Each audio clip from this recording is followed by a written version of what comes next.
वेचारा मासूम जेके मां खां टोड़िया विया आहिनि ज़ालिमनि ज़ुल्म कयो आहे।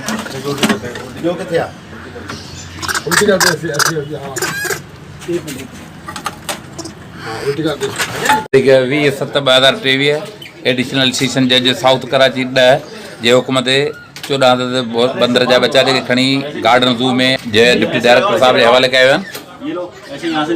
जवाबदारनि जे ख़िलाफ़ वाइल्ड लाइफ एक्ट 2020 तहत क्राइम नंबर 1/2023 दाख़िल कयो वियो आहे।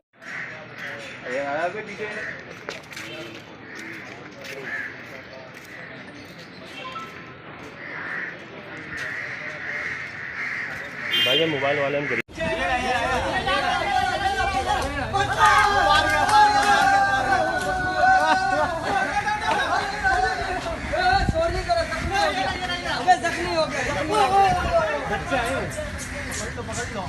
पकड़ लो